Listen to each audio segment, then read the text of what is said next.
bueno, vamos a hacer todo lo posible para poder despejar de alguna manera algunas dudas en relación con este tema que, por supuesto, hoy por hoy es tan controvertido como el tema de los microbios. No digo que los microbios sean controvertidos, ¿no? Sino que los controvertidos somos los seres humanos que no logramos todavía interpretar a la biología, ¿verdad?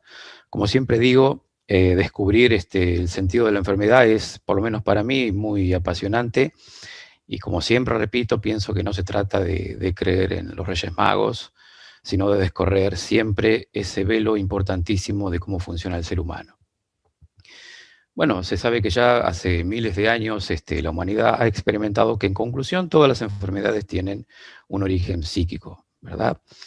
Es decir, es algo que ya está afianzado y es un concepto científico que ya está afianzado y comprobado, de que la mayoría de las enfermedades son provocadas por el estrés.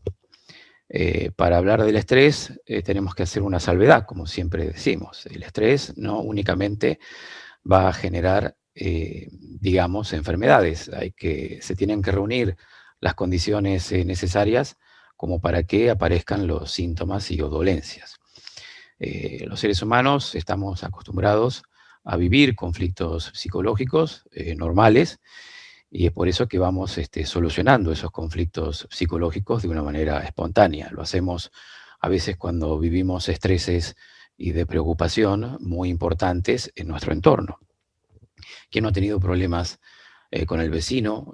¿Quién no ha hecho estrés con el mecánico del auto? ¿Quién no ha hecho estrés con algunos de los integrantes del clan familiar, por disputas familiares, por situaciones económicas? Vale decir que estamos viviendo en términos de supervivencia en un constante estrés. De hecho, el estrés, claro que es bueno, el estrés es algo natural, el estrés es algo que moviliza en términos de dinamismo de la salud. Es por eso que decimos que la enfermedad es un estado de dinamismo de la salud. Comprendiendo este concepto, vamos yendo por un camino un poco más claro, ¿no? Menos complejo. Es decir, para muchas personas no es tan sencillo comprender cómo funciona nuestro sistema microbiano. De hecho, no estamos obligados a saber, en definitiva, cómo es este funcionamiento, cómo funciona este mecanismo de los microbios en nuestro cuerpo. ¿Por qué no estamos, digamos, avesados? ¿Por qué no estamos introducidos en este mundo científico? De hecho, hay muchas personas que pueden intuir a través de sus enfermedades que las enfermedades son naturales. De hecho, hay personas que no necesitan tanto conocimiento científico como para darse cuenta o intuir que cada enfermedad puede ser beneficiosa para la vida de las personas.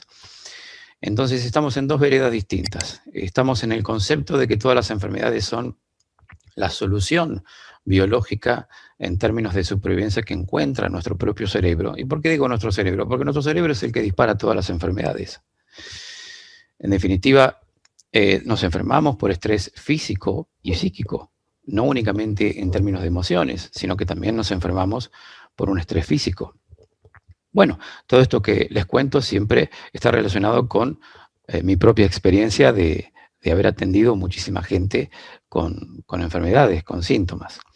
De ahí es que para mí cada consulta realizada hasta el momento siempre fue un seminario. Y es por eso que de ahí yo puedo compartir con ustedes esta experiencia, ¿no? Si no, no podría estar hablando de este tema porque si no lo hago desde mi propia experiencia, ¿qué puedo yo transmitirles a ustedes si no lo he saboreado, ¿no? Entonces yo digo que cuando uno habla de sabiduría siempre digo la misma frase, ¿no? La sabiduría no tiene que ver con el hecho de saber intelectualmente, sino con el hecho de haber saboreado a nivel de las experiencias en la vida. Y es por eso que me parece que la sabiduría se encuentra ahí. ¿Qué pienso que es la sabiduría que todos tenemos que encontrar? La sabiduría interna, la voz de la verdad, de la verdad interna que tenemos cada persona, ¿no? Esa voz de la verdad interna que hoy por hoy, con lo que está ocurriendo en términos de comunicación, porque vamos a ver que los microbios tienen un papel importantísimo en la comunicación, sobre todo los virus. Virus, microbios, micobacterias, hongos, pero sobre todo los virus, que son en la actualidad los protagonistas, digamos, en este momento de, de esta, yo digo, pandemia, ¿no? Como algunos les quieren llamar, cada uno lo puede llamar como lo deseen. Muchas personas dicen que es un tema muy controvertido para hablar en estos tiempos. Para mí no, porque yo estoy dedicado a full a difundir todas estas experiencias que parten de la base de leyes biológicas. Y es por eso que al hablar de los microbios hay que abrir un abanico, digamos, lo más sencillo posible para que se pueda entender.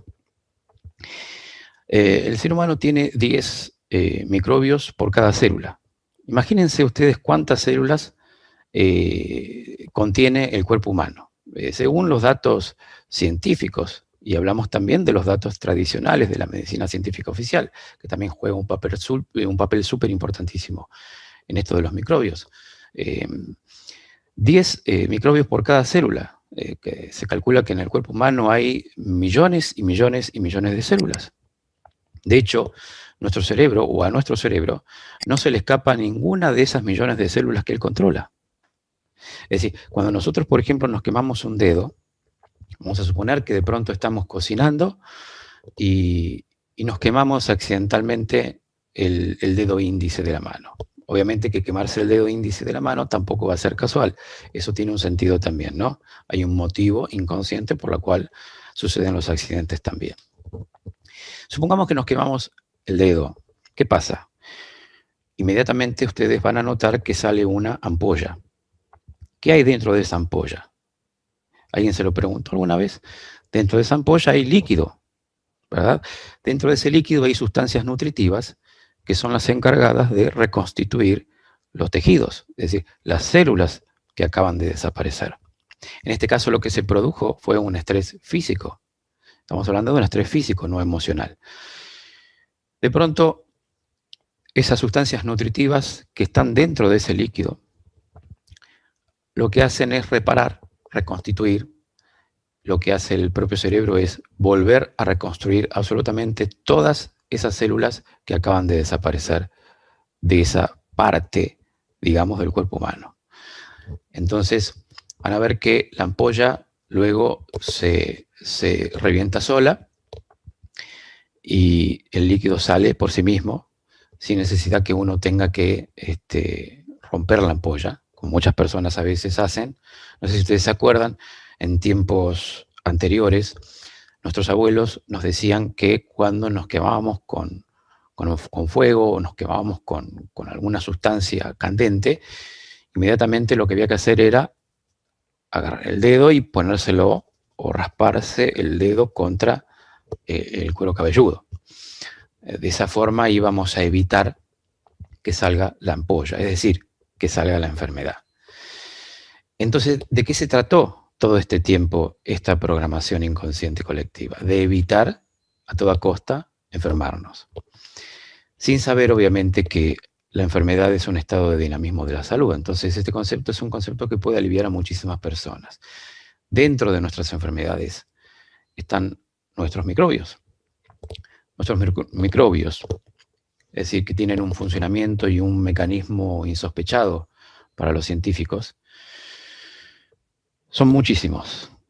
Millones y millones de microbios están en nuestro cuerpo humano. Cuando nace un bebé, con lo primero que está en contacto es con la mucosa vaginal de la madre, ¿verdad? Dentro de la mucosa vaginal de la madre hay millones y millones de bacterias. Sin embargo, el bebé no se va a enfermar por eso, ¿sí? Obviamente tenemos microbios de todos tipos en nuestro cuerpo humano. Sin ir más lejos, de nuestras axilas emana un olor que puede ser desagradable para muchas personas, porque allí precisamente hay millones de bacterias que están en funcionamiento. Y ese funcionamiento tiene un sentido, claro que sí. Como todos los microbios en nuestro cuerpo humano. Créase o no, uno de los sentidos de nuestros microbios es transmitir las memorias familiares. Cuando dos personas se encuentran, están en contacto.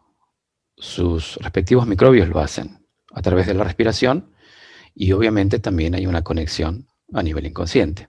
Esta es la parte, digamos, más interesante, podríamos decir, de comprender cómo es que se producen las epidemias o las pandemias. Hay muchos ejemplos de pandemias del pasado, ¿no? Ya hemos mencionado en otras conferencias, pero lo más importante de comprender es que nuestros microbios son aliados. ¿Y por qué decimos que son aliados nuestros? O mejor dicho, aliados de nuestro cerebro. Porque nuestro cerebro es el que dispara las enfermedades y con ella, en una fase de crisis curativa, que es cuando nosotros solucionamos un conflicto de estrés, cuando ya pasa la tormenta, cuando ya el cuerpo se afloja, aparece la enfermedad. Van a notar ustedes que hoy en estos tiempos mucha gente se va de vacaciones. Cuando se van de vacaciones, ¿qué es lo que ocurre? Generalmente la gente se enferma. Cualquier persona que esté escuchando en este momento o esté viendo esta conferencia se va a sentir identificada seguramente, porque se va a acordar de que cuando se fue de vacaciones y se desconectó de su entorno, de su ambiente, de su familia, de su trabajo, va a notar que ha vivido esa experiencia de haberse enfermado cuando se ha desconectado del conflicto. Eso nos pasa a todos.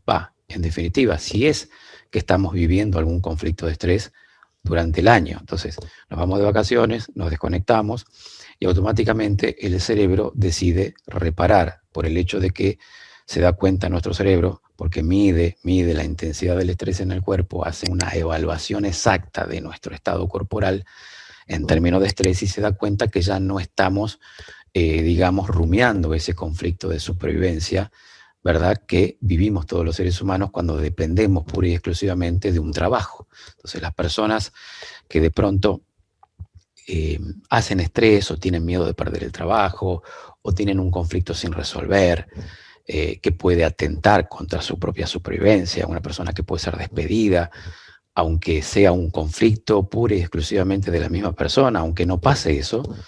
Recuerden que estamos en el mundo de las interpretaciones y muchas personas, por cargar el programa, a veces ciertas personas creen de alguna manera que la cara de tuje o de culo, como decimos aquí en Argentina, del jefe, a veces puede representar el hecho de que nos pueda despedir, o digamos alguna situación, digamos, tensa, ¿no es cierto?, que se produce muchas veces en el trabajo. Muchas personas piensan constantemente y creen, ¿no es cierto?, que de un momento a otro pueden ser despedidas. Y es por eso que cuando se van de vacaciones se desconectan de esa tensión permanente que tienen durante el año y es por eso que comienzan a enfermarse cuando se van de vacaciones. Es decir, cuando aparece la enfermedad, con la solución del conflicto. Cuando solucionamos el conflicto, aunque no sea satisfactoriamente, que lo solucionamos. Porque muchas personas se desconectan simplemente, el cuerpo se afloja y nos enfermamos. ¿Qué es lo que está pasando en este momento con las personas que tienen una tensión permanente de miedo a contagiarse por un virus mortal por aire? Eso afecta, obviamente, y en forma directa, si se vive el conflicto en términos de amenaza en el territorio, invasión en el territorio. El territorio es esto, es esta parte, representa simbólicamente en el cuerpo. El territorio siempre es todo lo que es la parte del pecho, tanto para hombres como para mujeres. Es por eso que cuando nos liberamos de esa tensión o pasa la tormenta de ese miedo a ser invadido por un virus mortal, que no es mortal, es por eso que aparece la fase reparativa, que sería la segunda fase, ¿no es cierto? La fase de resolución, la fase en que los tejidos se recuperan. Y para eso se necesita inflamación, dolor, estado febril. A veces se dificulta un poco respirar. Y eso pasa porque son síntomas de reparación. Ahora, ¿qué pasa si a estos síntomas nosotros los interpretamos como algo malo, como algo feo, como algo insensato, como un peligro que acecha? Entonces, obviamente que eso es un valor agregado, por supuesto. Justo en la fase reparativa hacemos estrés. ¿Qué hace el cerebro cuando hay estrés? Para absolutamente toda reparación en el cuerpo. Y es por eso que se puede complicar un poco el cuadro. Vamos a ver que todas las neumonías atípicas que existen hoy en día en relación con este acontecimiento inhabitual de la pandemia o pandemia, van a ver que se relaciona en forma directa con el estrés colectivo masivo de la masa crítica en relación con este miedo a este virus mortal. Es por eso que hay personas que jamás se han enfermado y justamente en el año 2020 se han enfermado, ¿no es cierto? Muchas personas dicen, ¿cómo?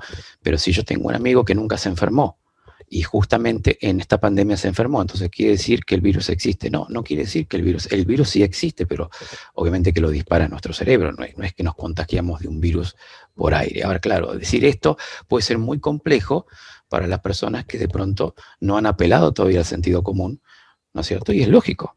Es lógico porque persona que no busca conocimiento, que no explora, que no investiga, y puede ser presa del predador, claro que sí. Y yo creo que muchas personas en este momento están siendo presas del predador, por desconocimiento, obviamente, por no tener esa intuición de investigar, explorar cómo funciona nuestro cuerpo. ¿Y qué papel juegan los microbios? Un papel súper fundamental. Los microbios son aliados de nuestro cerebro, es la ferretería de nuestro cerebro, nuestros microbios pueden reconstituir un tejido de forma completa. Un microbio puede sacarte una astilla de un dedo si es que no te la puede sacar. En los animales, los microbios tienen ese funcionamiento. Los animalitos muchas veces no pueden sacarse una astilla del dedo. Lo hacen los microbios. Se crea un tipo de absceso de infección. La infección es importante en ese momento porque el funcionamiento de esa infección es precisamente expulsar, ¿no es cierto?, ese elemento que está dentro del cuerpo. O sea, claro, los virus tienen un funcionamiento distinto a las bacterias. Si hablamos de los virus, decimos que los virus son, digamos, los que justo aparecen en la fase reparativa. Es decir, los virus no aparecen en la fase conflictiva de estrés cuando estamos preocupados, cuando estamos viviendo un conflicto de supervivencia. ¿Por qué digo supervivencia? Porque, bueno, todas las enfermedades se relacionan con los conflictos de supervivencia. Si no está en jaque la supervivencia, no hay enfermedades. Entonces, cuando vivimos conflictos de supervivencia en términos de vida o muerte, obviamente, cuando nos relajamos, aparecen nuestros microbios, nuestros aliados, los virus, que son pura y exclusivamente dependientes de nuestra capa ectodérmica. Para los que no saben qué es la capa ectodérmica, es, digamos, todo lo que es, en términos de comunicación, la necesidad de comunicarse y no poder, la necesidad de estar en contacto y no poder, un poco lo que está ocurriendo en este tiempo, un poco o mucho digo, la necesidad de comunicarse en términos de contacto, en términos de comunicarse, por ejemplo, en muchas personas en este momento están totalmente impedidas, ¿no es cierto?, por esta locura del tapabocas y todo lo que ya sabemos. Por supuesto que todo este tipo de confinamiento que hoy estamos viviendo tiene sus consecuencias en términos biológicos. Y eso se relaciona directamente con el estrés. Entonces, un confinamiento puede traer más enfermedades. Esto hay que tenerlo en cuenta porque la falta de contacto, la falta de abrazos, la falta de besos, la falta de comunicarse, la falta de reunirse, eso trae consecuencias biológicas y está muy claro qué es lo que pasa cuando dos personas se encuentran después de tanto tiempo de no haberse abrazado, de no haberse mimado, de no haberse visto, qué es lo que pasa cuando se encuentran y establecen ese contacto en plena pandemia. Resuelven el conflicto, los cuerpos se aflojan, el cerebro empieza a disparar la fase reparativa, quiere decir que ahí entran en funcionamiento nuestros microbios, sobre todo los virus, que son de esta capa ectodérmica que se relaciona con la necesidad de contacto. Y ahí vamos a ver que muchas personas se enferman hoy en día por resolver el conflicto del contacto humano. Entonces, parece como que estuviera todo orquestado, y de hecho creo que lo está, pienso que lo está. Entonces creo que llegó la hora de nosotros actuar con la voz de la verdad interna. Explorar, investigar, y no digo sacar una conclusión, porque eso puede ser en términos intelectuales. Sí digo apelar al sentido común y darse cuenta de lo que está pasando. Pero mejor creo que las preguntas van a ser también beneficiosas para poder despejar algunas dudas. Si es que puedo realmente hacerlo, lo haré con gusto.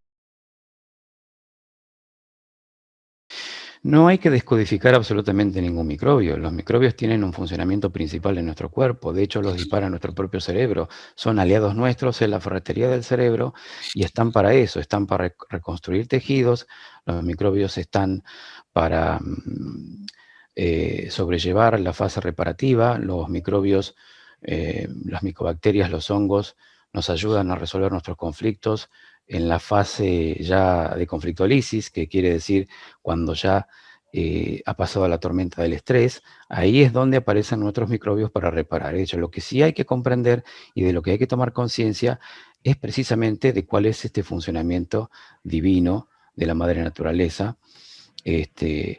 Tomar conciencia de cuál es el funcionamiento de nuestros microbios. Eso va a hacer que nosotros nos liberemos de estas creencias que nos limitan constantemente. ¿Por qué? Porque creemos que hay que descodificar los microbios. Si codificamos los microbios, son ellos precisamente los que nos adaptan a nuestro entorno. Si no fuera por los microbios, ¿qué sería de nuestras vidas? De hecho, si nosotros sacamos de la calle a un vagabundo o a un linchera, como se dice, que está habituado a convivir con esos microbios porque está viviendo una vida en un entorno hostil, el entorno hostil no va a ser para el linchera, para nosotros quizás sí, porque nuestros microbios no están preparados para ese entorno. En el caso de un vagabundo, un linchera, ya está acostumbrado precisamente a vivir en un entorno de suciedad, precisamente porque los microbios están adaptando a esa persona a ese entorno. Ahora, ¿qué pasa si sacamos a ese linchera de ese lugar, lo bañamos, lo afeitamos y lo mantenemos limpio, lo perfumamos? Lo más probable es que ese linchera, por su idiosincrasia, por su forma de sentir, por su forma de vivir, va a volver nuevamente a ese lugar. Y si vuelve sin los microbios, ¿qué es lo que sucede? Y probablemente el cerebro utilice otra vía suplementaria para adaptar a esa persona a ese entorno. Y ahí vamos a ver que aparecen enfermedades.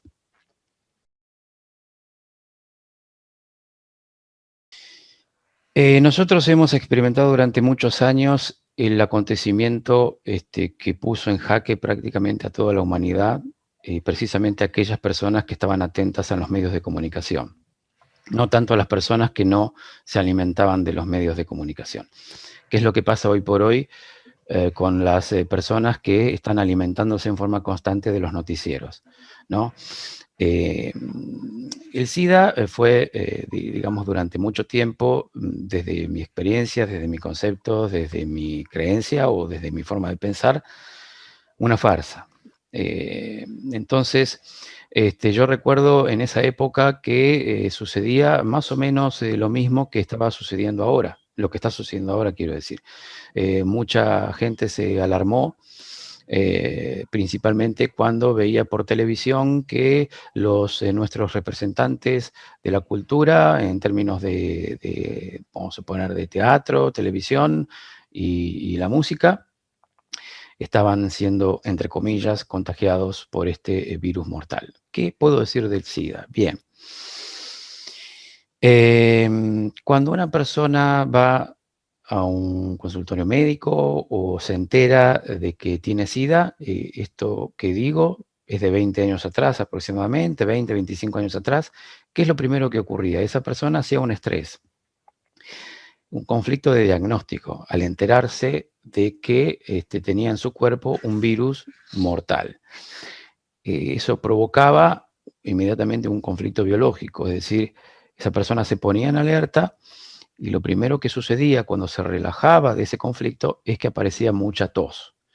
Entonces se presentaba un cuadro de pulmonía o neumonía muy característico del miedo a la invasión de un virus mortal, en este caso transmitido a través del contacto. En fin, no es a través del aire, como ahora, sino a través del contacto. ¿Qué es lo que sucedía? Aparecían los primeros estreses. Primero, las personas que de pronto eran diagnosticadas con SIDA, de acuerdo, digamos, a diferentes conceptos y observación de diferentes países. Para algunos países, ciertos valores, digamos, en el desarrollo del test de ELISA, daban positivo, en otros países los mismos valores no era positivo, sino que era negativo, y así, digamos, En consecuencia, en diferentes países la interpretación era totalmente distinta en cuanto a los valores, en cuanto a los test.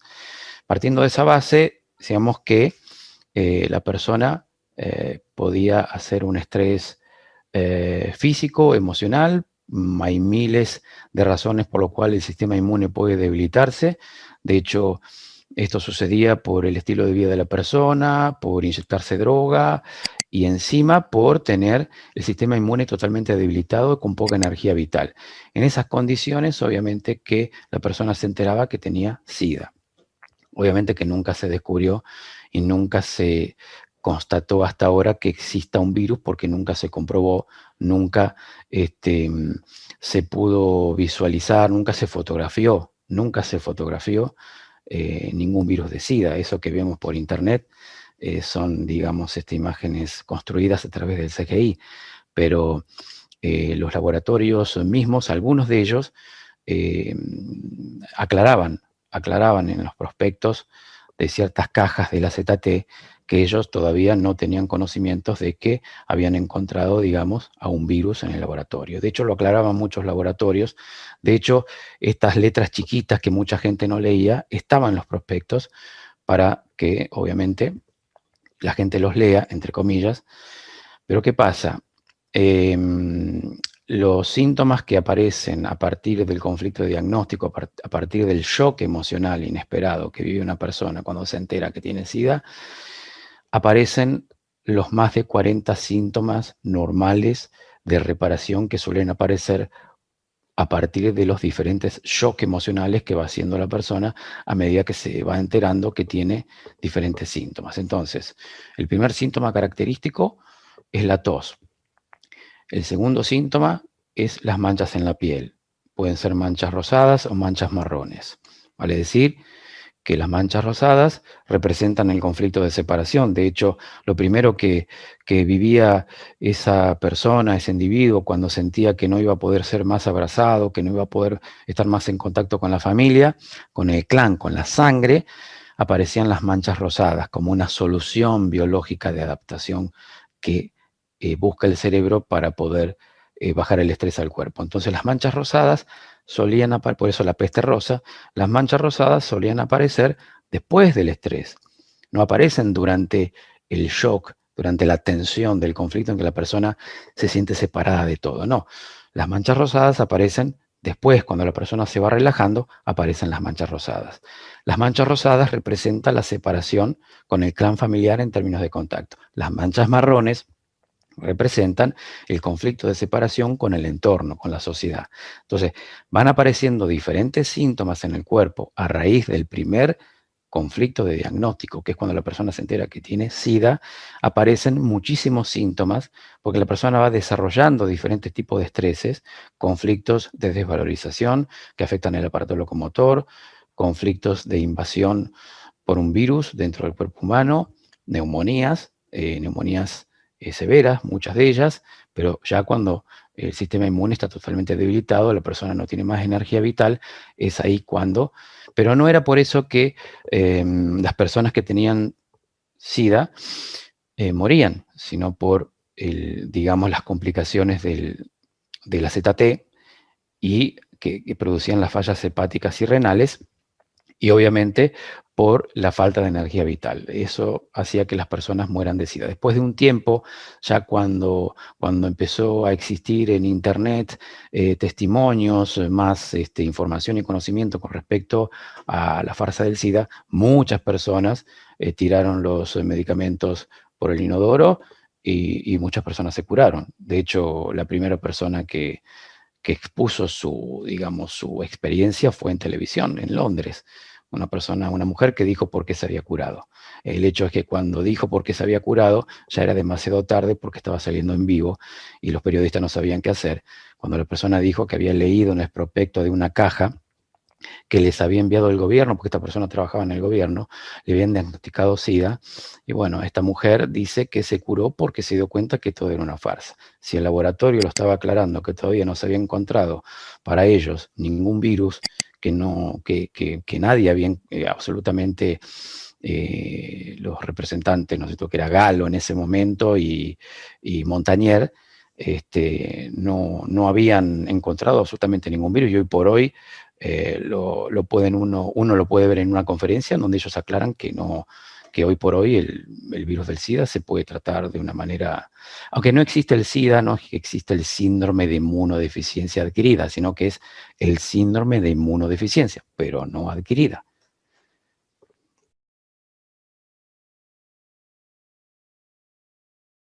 Y bueno, eso es parte de nuestras creencias, de las cosas que nos meten en la cabeza, de las mutaciones teóricas que se producirían de los virus.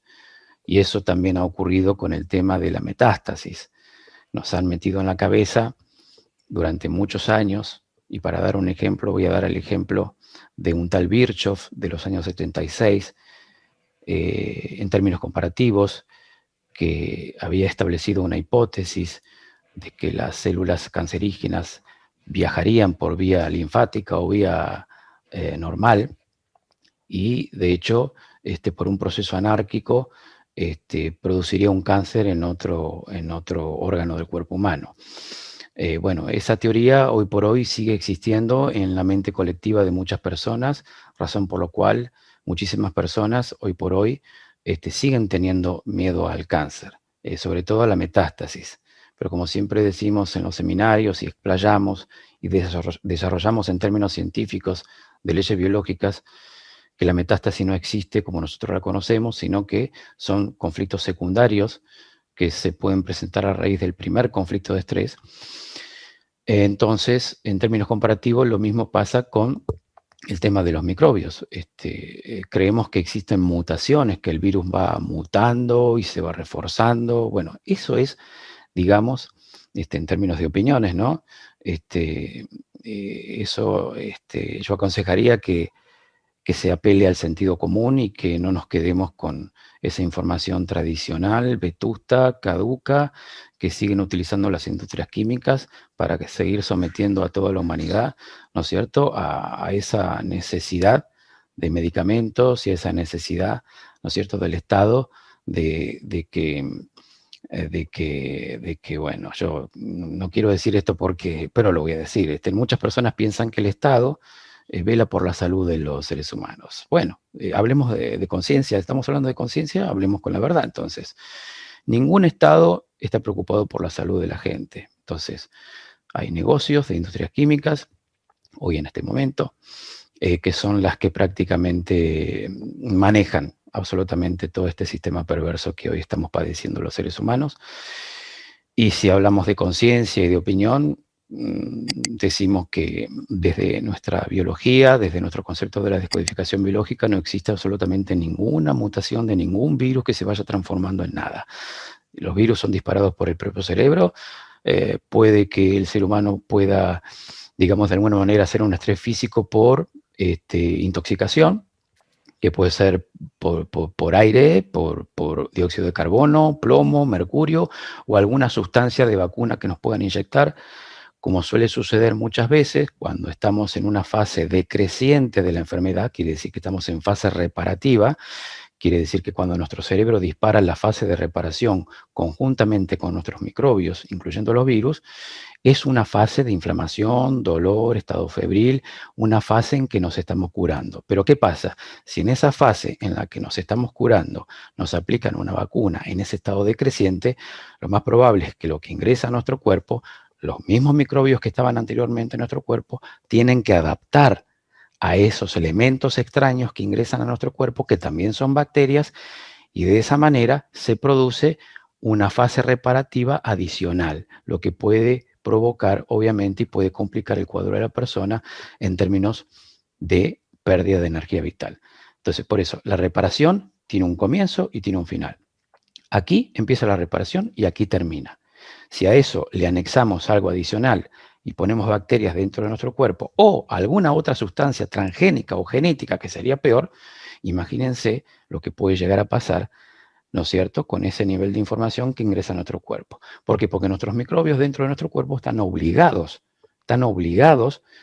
a adaptar cualquier elemento extraño, ¿no es cierto?, que ingresa a nuestro cuerpo. Entonces, No existe ninguna mutación de ningún virus. Simplemente lo que hay que comprender es que nuestro cerebro es el que dispara todos los microbios, las micobacterias, los hongos y sobre todo los virus, que son aliados nuestros y la ferretería de nuestro cerebro.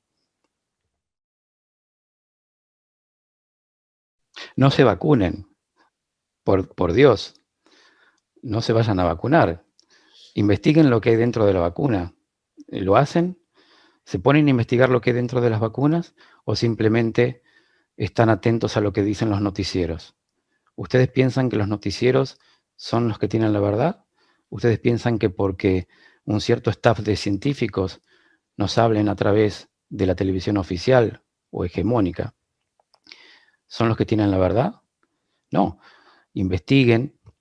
De pronto uno puede poner la atención en otro staff científico, busquen, digamos, la verdad en otros medios de comunicación que no sean los hegemónicos y los oficiales, porque allí sí vamos a encontrar la verdad. Entonces, la pregunta de qué opino yo de la vacuna es que no hay que ponerse absolutamente ninguna vacuna. Ahora, ¿por qué digo esto? Porque todo depende de nuestro cuerpo humano. Cada cuerpo humano es distinto y es diferente. Cada cuerpo humano reacciona de una manera distinta. Entonces, investiguen lo que hay dentro de la vacuna y van a ver y van a sacar una conclusión interesante de que ponerse la vacuna puede traer consecuencias biológicas. Y claro que alguna persona que puede estar muy preocupada por el tema de enfermarse de este virus, el primer recurso, lo que está a mano, sería, digamos, lo más llamativo para la persona. La persona lo que tiene a mano en este momento son los medios de comunicación, precisamente porque es una realidad que es totalmente distinta, ¿no es cierto?, a esta otra vereda. Entonces digo que hay dos veredas. Una, la de los medios hegemónicos oficiales, que son los que están de alguna manera colaborando, ¿no es cierto?, con estas industrias químicas. Los medios hegemónicos oficiales, que son los que están insistiendo en forma mediática con el tema de los cuidados, con el tema de yo te cuido o me cuidas a mí. Los medios hegemónicos oficiales son los que tienen parte interesada porque son los que están pautando más que nunca en este momento la pauta comercial de los laboratorios. Entonces investiguen, exploren, no se queden con lo que yo les digo. Pero si uno empieza a investigar, a explorar, si realmente uno quiere tomar esa decisión, lo puede hacer. Y si no, puede quedarse de esa vereda. Nadie lo va a juzgar por ponerse una vacuna, claro que no. Pero si tengo que opinar, si vale mi opinión, no. Yo aconsejo que no se pongan absolutamente ninguna vacuna. El origen sería el conflicto de separación. Cuando decimos separación, decimos necesidad de contacto, necesidad de comunicación. En este caso, hay que ver qué tipo de alergia surge en el cuerpo humano. Si es a nivel de la piel, pues entonces el contacto es a nivel de la necesidad de contacto es a nivel de la piel. El polvo puede representar simbólicamente el hecho de una sustancia que puede haber estado presente en el momento de una mudanza, por ejemplo. Entonces muchas personas son alérgicas al polvo, no saben por qué, porque no está a nivel consciente precisamente, es porque ese polvo pudo haber estado en algún momento en una mudanza, en donde una persona se sintió separada de una casa, de una familia o de una pareja. Entonces hay que buscar si en algún momento de la vida no hubo alguna separación importante, aunque no sea física. Cuando hablamos de separación no tiene que ser una separación explícita, física. Puede ser una separación en términos emocionales, en donde uno se siente separado, aún estando físicamente la persona. Por lo tanto, hay que buscar si ese polvo no estuvo presente en algún momento de una mudanza, que es cuando uno limpia los libros, saca cosas, cajas, se levanta polvillo y eso ingresa a nuestro cuerpo, el cerebro toma contacto con ese elemento del polvo, en el momento del estrés de separación de la persona. Eso es lo que codifica. Entonces el cerebro codifica lo más llamativo del ambiente en el momento del estrés. Y fue el polvo. Entonces el polvo, precisamente, le puede hacer recordar a la persona que hubo una separación importante. Entonces el polvo es como un semáforo en rojo. Alerta, atención, cada vez que hay polvo puede haber una separación, porque así funciona nuestro subconsciente. Nuestro subconsciente hay que informarle. Sería como nuestro subconsciente sería como un niño ingenuo, podríamos decir, ¿no? Entonces hay que informarle a través de las palabras, la información, hay que informarle que el conflicto ya está solucionado. Y hay que hacer que pueda relacionar el polvo justamente con ese momento, ¿no es cierto?, de haberse sentido separado. Entonces ahí se va inmediatamente la alergia al polvo. Bueno, como decíamos al principio, la enfermedad es un estado de dinamismo de la salud. No hay que evitar enfermarse. Yo sé que en estos tiempos muchas personas tratan de evitar enfermarse. ¿Por qué? Porque no quieren ser endosadas con la famosa palabra. Muchas personas no pueden enfermarse, no quieren enfermarse porque piensan que la enfermedad puede ser a raíz de un virus. Entonces, hay que enfermarse, porque la enfermedad lo que hace es recuperar la energía vital de nuestro cuerpo. Cuando hay una enfermedad, una inflamación, un dolor, un cierto estado febril, descompostura también, cansancio, fatiga, significa que el cuerpo está recuperando energía vital. ¿Qué es lo que tenemos que hacer nosotros en términos psicológicos? Dejar que nuestro cerebro haga todo el trabajo. Es decir, en el momento de la enfermedad, de la fiebre, saber que uno está reparando, saber que lo que está sucediendo en nuestro cuerpo es algo natural, que lo que busca la biología es que recuperemos la energía vital. ¿Por qué? ¿Por qué tenemos que recuperar energía vital? Porque es el estrés anterior que hemos hecho en donde hemos perdido energía vital. Entonces, todo se recupera con la enfermedad. Entonces, hay que permitir que la enfermedad cumpla su plazo, ¿no es cierto? En términos de inflamación, reparación, decíamos recién, dolores, fatigas, cansancios, dolor de cabeza. Saber que lo que está ocurriendo es una crisis curativa. Con solo hecho de saber cómo funciona simplemente este mecanismo, basta y sobra para que no hagamos estrés durante la enfermedad.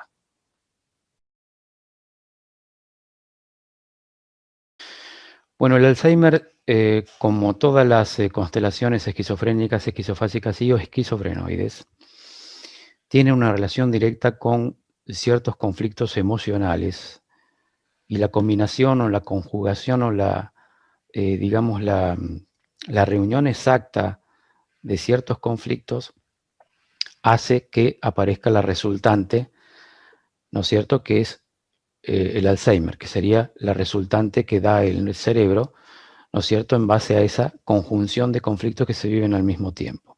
Ejemplo, el Alzheimer tiene que ver con un conflicto enorme de separación, con una noción de desgarro, pérdidas de territorios y sobre todo el hecho de sufrir por ser desconocido después de mucho tiempo. Esa sería la combinación. Ejemplo, una persona se muda de un lugar a otro y se casa, tiene hijos, pero no le va muy bien. Pierde a uno de sus hijos, pierde a otro, se separa, luego vuelve a rehacer su vida. Luego de un tiempo quiere volver a su lugar de origen, donde nació, vuelve a su barrio, donde todo el mundo la conocía o lo conocía, y se da cuenta que ya no es lo mismo. Ahí aparece otro estrés súper importante que tiene que ver con el conflicto de identidad. Entonces ahí se conjugan varios conflictos. El más importante es el conflicto de identidad, el conflicto del reconocimiento. Después el conflicto de separación y el conflicto de desvalorización con una noción de desgarro de la tierra. Entonces vamos a ver que muchas personas con Alzheimer en su historial cuentan con separación de sus tierras, esto tiene que ver con los emigrantes, por ejemplo, y sobre todo con separaciones de su clan familiar, hijos, parientes que tenían que tirar al mar antes de llegar a las nuevas tierras. Entonces, ese tipo de emociones son los que después de un tiempo, por intervención de nuestro cerebro y como solución como mejor solución biológica ganadora de supervivencia, el Alzheimer sería en este caso una solución encontrada por el cerebro para no reconocer muchas veces a las personas protagonistas de esa separación y ese desgarro. A veces la persona que tiene Alzheimer suele recordar absolutamente todos los detalles del pasado, pero no los del presente, porque ahí está el conflicto.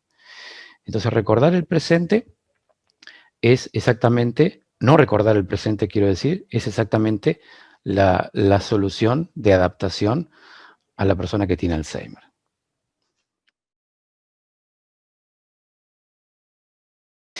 Bueno, nosotros podemos encontrar una masa tumoral en la primera fase, que sería en la fase conflictiva, en donde la persona todavía no ha resuelto el conflicto, en donde la persona todavía está con el pedal del acelerador, en donde la persona todavía se encuentra en esa fase en la que todavía no puede resolver el conflicto porque está en vías de resolverlo, pero todavía no puede resolverlo, no encuentra, o no se encuentra, mejor dicho, con la capacidad psicológica de poder realmente dar una solución o bajar ese estrés. No lo puede hacer, evidentemente.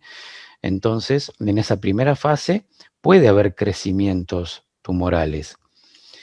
Pero también los crecimientos tumorales se pueden dar en segunda fase, es decir, cuando la persona resuelve el conflicto, aparecen tumores de reparación. Entonces, ahí es donde vemos cómo el folclore, digo yo, de la enfermedad benigna o maligna, ¿no? Que muchas personas dicen, pero ¿es un tumor maligno o es un tumor benigno? La diferencia entre un tumor benigno o maligno es que lo maligno, entre comillas, es cuando el tumor va creciendo en una fase conflictiva de estrés, en donde la persona todavía es asintomática. Si la persona no siente que algo está creciendo dentro de su cuerpo. Lo que sí va a sentir la persona, el dolor, una inflamación, o la persona va de cuerpo con sangre, o cualquier síntoma que aparezca en la fase reparativa, la persona lo va a sentir siempre en segunda fase, que es cuando la persona suele ir al médico, ¿no? Todas las personas que se enferman suelen ir al médico siempre en segunda fase, cuando ya se resolvió, aunque no sea satisfactoriamente el conflicto, pero por lo menos pasó la tormenta, el cuerpo se afloja y ahí aparecen los dolores ya en fase curativa. Entonces, ¿puede que aparezca un tumor en fase conflictiva? Sí. Pueden que nos descubran una masa tumoral justamente cuando nos vamos a hacer un análisis de otra cosa y aparece, por ejemplo, en el análisis un tumor que está creciendo pero que no lo sentimos. Bueno, eso es porque la persona está viviendo en ese momento un conflicto que todavía no puede resolver. Ahora, ¿se puede descodificar? ¿Se puede deshacer ese tumor en la fase activa? Sí. ¿Por qué? Porque en el momento que la persona le diagnostican un tumor maligno, pero que no es maligno, sino que está en fase de crecimiento, con el hecho de que la persona reciba información en su conciencia, hace que su cerebro descodifique. Entonces ya nuestra biología, nuestro inconsciente biológico considera que ya no tiene ninguna razón de ser ese tumor. Por lo tanto, lo desactiva en fase activa. Pero si ese tumor estuviera en fase reparativa, sería benigno, ¿cierto? Entonces, también el cerebro puede erradicar ese tumor con la toma de conciencia. La toma de conciencia está para la fase activa y la fase de reparación.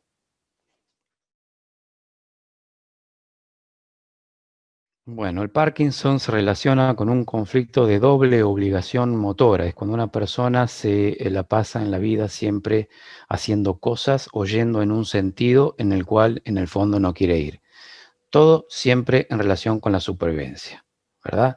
Entonces, para la persona que tiene Parkinson, los conflictos que están en conjunción y en combinación son el conflicto de sentir siempre una doble obligación motriz, es decir, cuando una persona no sabe si ir o no ir, vamos a suponer que la persona lo que más tiene afectadas son las piernas, la persona vive su conflicto durante la vida, pero por debajo de lo psicológico, hasta que en algún momento de la vida hay un shock y se vive ese conflicto en forma intensa. Por lo tanto, a partir de ese momento, el cerebro ya envía el programa de adaptación que tarde o temprano lo iba a enviar. Obviamente por la tendencia indeclinable de ese ser humano de vivir los conflictos de la misma manera. Entonces, llegado el momento, la persona puede desencadenar el programa del Parkinson, que es, digamos, un conflicto biológico que se relaciona, digamos, con un cierto bloqueo que hace nuestro cerebro, ¿no es cierto? Porque lo que falta en el síntoma de esta enfermedad es sobre todo la dopamina, ¿verdad? Puede existir una cierta inestabilidad también, donde la persona no se mantiene estable, puede que la persona se vaya para atrás, puede que la persona no pueda dominar de alguna manera su equilibrio. También puede ocurrir de que esa persona presente una cierta psicorrigidez. El Parkinson no trae solamente temblores, hay personas que pueden temblar más que otras. Hay personas que no presentan tantos temblores, sino que presentan un estado de rigidez en el cuerpo, personas que endurecen su parte muscular.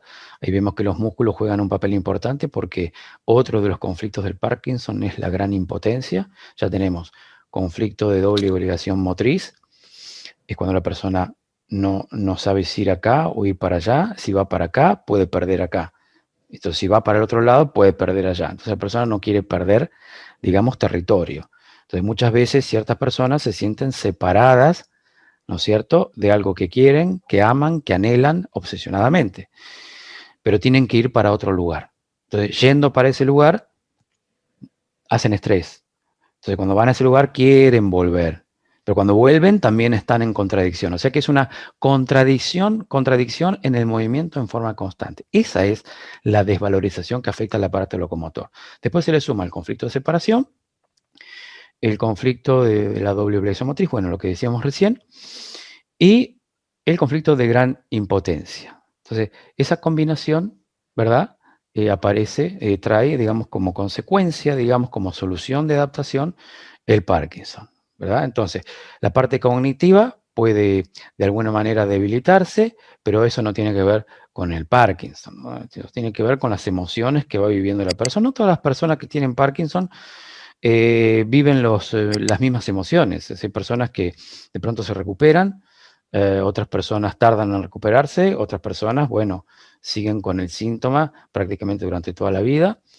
El Parkinson no es una enfermedad progresiva como el ELA, la esclerosis lateral amiotrófica, o cualquier otra enfermedad de origen, digamos, no orgánico, ¿no? Estamos hablando de las enfermedades que tienen que ver con los bloqueos. Entonces, no todas las personas reaccionan de la misma manera, ¿no? Hay personas que pueden curarse del Parkinson. De hecho, hemos visto muchas personas en nuestras consultas que se han curado de Parkinson, porque han comprendido, han hecho la relación perfecta de cómo fueron los hechos, digamos. Digamos, hay personas que de pronto, con la toma de conciencia, que ya lleva implícita la acción en sí misma, la toma de conciencia, simplemente empiezan a mejorar, ¿verdad? Hay otras personas que les lleva un poco más tiempo. Pero en ciertas personas que ya estarían preparadas, digamos, para esa toma de conciencia, pueden darse cuenta de esa contradicción motora sobre todas las cosas y darse cuenta del estado de impotencia permanente que vive esa persona. Personas que se encierran, no quieren salir porque no quieren compararse con los demás, porque los demás hacen movimientos y uno no. O sea, ahí está también otro conflicto que se le suma, que es el conflicto de permanencia de déficit sobre el mismo conflicto.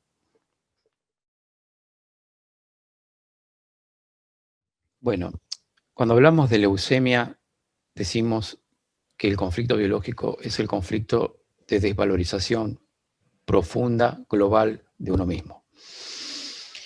La leucemia es un conflicto que se relaciona directamente con el clan familiar. Desvalorización, decimos que en la médula vemos o se puede apreciar, digamos, la falta de irrigación sanguínea. Decimos que la persona está atravesando por una leucemia. ¿Qué es la leucemia? La leucemia es la fase de reparación de una anemia. Una persona puede estar en un estado anémico constante. La anemia, que se relaciona también con el conflicto del clan familiar, es un conflicto que se relaciona con el hecho con la necesidad de transportar la sangre. Una persona que está anémica, la persona necesita transportar la sangre. ¿Qué significa transportar la sangre? Vamos a suponer, quisiera yo transportarme de este clan a otro clan. No quisiera vivir con esta familia, no es la familia que yo elegí.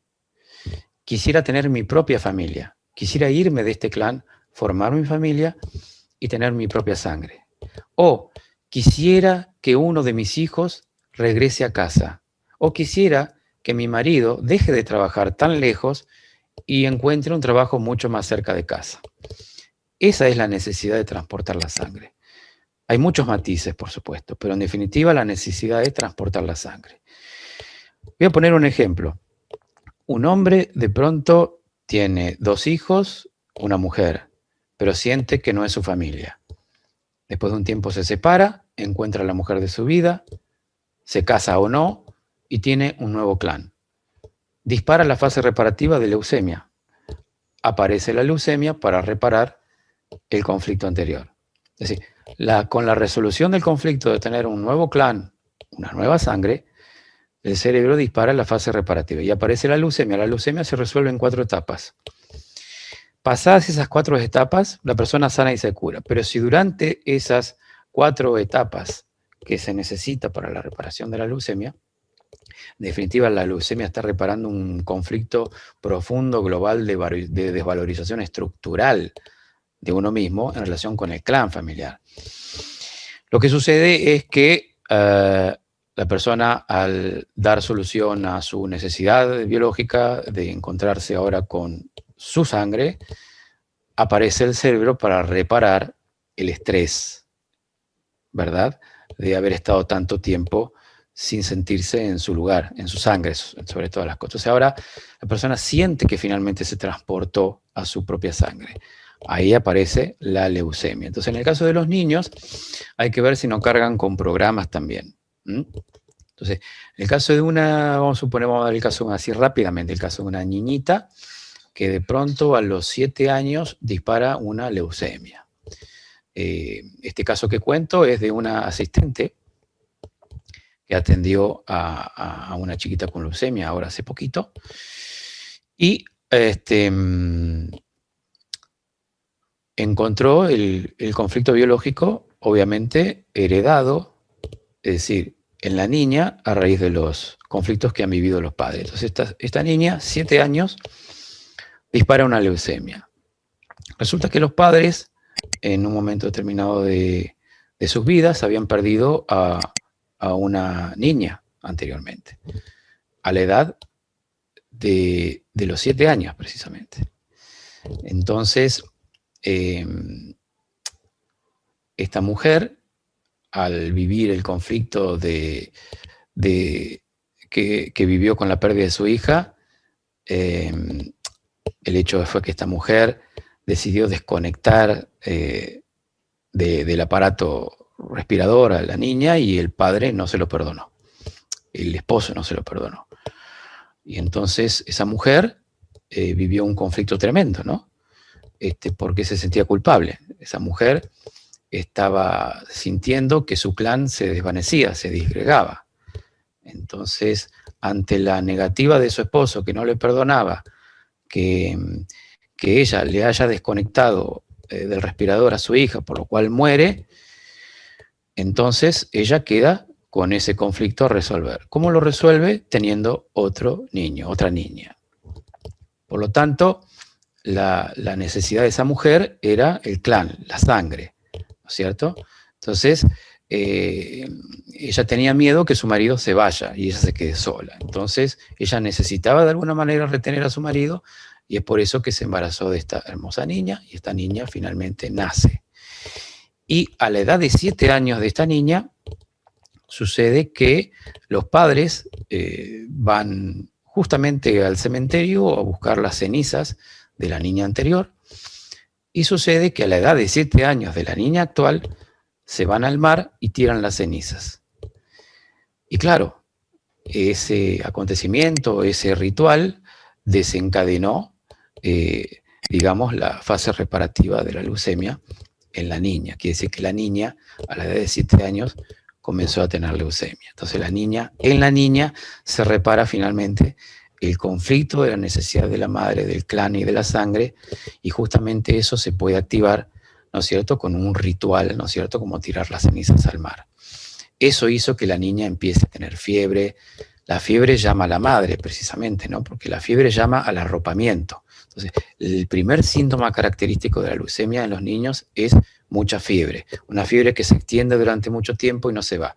Quiere decir que la niña está necesitando de su mamá, que su mamá le arrope, ¿verdad? Por eso la fiebre es el reemplazo de la madre, ¿no es cierto? Entonces, si no hay fiebre es porque esa necesidad está cubierta en relación con la madre. Si hay fiebre es porque no. Se necesita la mamá y es por eso que la fiebre llama a la madre. Entonces la niña empezó a tener mucha fiebre, obviamente el diagnóstico fue leucemia, ¿no es cierto? Pero fue a raíz del conflicto más que nada de la madre, ¿no es cierto? De querer unificar el clan, de que el clan no se disgregue y de retener obviamente al padre al hogar, pero fundamentalmente en términos estructurales, ¿no? Entonces ahí vemos, por ejemplo, un sentido, ¿no es cierto?, de por qué los niños a una cierta edad, que va a ser simbólica, porque a la edad de 7 años de la niña justamente fue cuando aparece la enfermedad de la leucemia. Todo lo que tiene que ver con el pénfigo siempre son conflictos de separación. Lo que hay que buscar es un bebé muerto, por ejemplo. Ese es el dato que puedo tirar. Puedo tirar ese dato y de ahí en más podría esta persona buscar, venga por ese lado. Los brazos sirven para abrazar. Hay que ver si no vivió un gran estrés de miedo a perder un bebé, de no tenerlo en los brazos. O puede ser un conflicto por identificación, puede que haya hecho un conflicto por su hija o su hijo, o si lo ha vivido la misma persona. Pero hay que buscar un bebé o un bebé que no nació, pero sobre todas las cosas un bebé que murió. Puede aparecer después de un tiempo un pénfigo en los brazos, por ejemplo.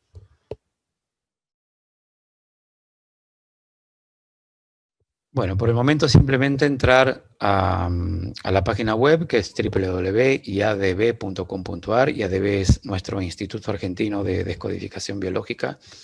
Allí van a encontrar a nuestros asistentes, sobre todo a, digamos, los representantes de nuestro instituto, que son los que en este momento están atendiendo. Pueden ingresar también a nuestra fanpage, tenemos a través de las redes sociales, pueden ingresar a la página ¿Qué harás cuando te cures? /Gambarte. Pueden ubicarnos por red social, buscarnos, nos van a encontrar enseguida. Y pueden escribirnos también a los correos de danielgambarte@outlook.com, hasta Instagram, Facebook, pueden ubicarnos, bueno, también por YouTube, pero sobre todas las cosas decirles que nosotros vamos a retomar con los seminarios ya para este año, alrededor de marzo o abril. Le queremos decir a las personas que estaban interesadas en hacer los seminarios online que hemos postergado esos seminarios por ahora porque son seminarios muy intensivos que duran 10 días. Nos dificulta el hecho de mantener un contacto de comunicación prácticamente de 8 horas por día durante 10 días. Puede ocurrir cualquier cosa, ¿no? Se puede cortar internet, pueden ocurrir algunas adversidades que podrían de alguna manera lentificar o ralentizar el tema de la llegada del conocimiento. Es por eso que decidimos anexar la plataforma online directamente a un seminario presencial. Entonces, vamos a seguir con los seminarios presenciales, probablemente estemos en Uruguay por marzo o abril, y ahí sí vamos a anexar la plataforma online para que las personas nos vean directamente dentro del seminario. Esa es la propuesta. Entonces, para eso pueden ingresar a nuestras páginas de red social, como dije recién, ¿Qué harás cuando te cures? /Gambarte, o pueden ingresar también a nuestros correos o a nuestra página web www.iadb.com.ar. Saludos a todos.